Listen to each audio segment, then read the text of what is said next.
Okay, binomial probability distribution. So how do you know if you have a binomial probability distribution? Because you only have two outcomes, yes, no, live, die, success, failure, things of that sort. This is the formula. It's kind of nice to go through it manually, once or twice, but then you're going to see on the compute tab that everything's already set up for you. So it says if a seed is planted, it has 95% chance of growing into a healthy plant.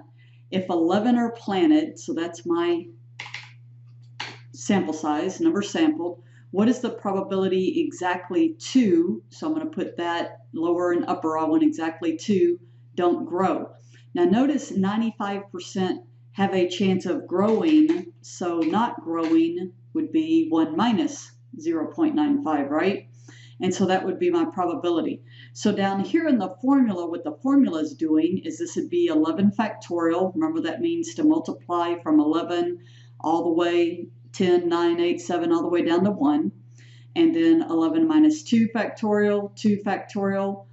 In this case, my probability that they don't grow, 0.05 to the second power. And then the probability they grow, 0.95 to the 11 minus 2 power. So again, it's kind of nice to go through it and see the formula once, but then you're going to see, look how fast you can work these problems.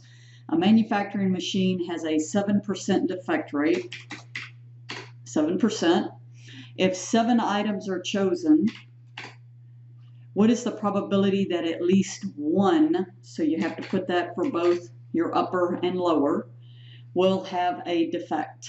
Okay, so 7% has defects. What's the probability? Exactly 1. Now, the only time these can get a little tricky is the wording. So it says Smith family had 7 children. Already got 7 there.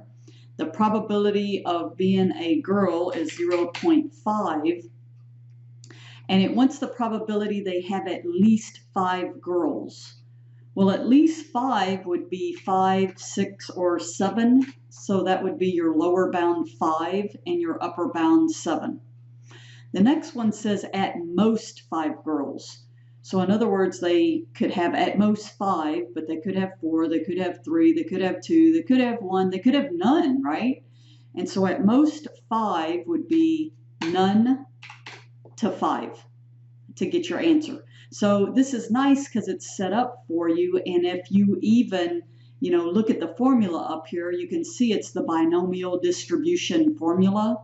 So that part is kind of nice that they've already set it up, but as I keep mentioning to you, I would click on these cells so you could see what formula they're using, and this makes sense, binomial distribution.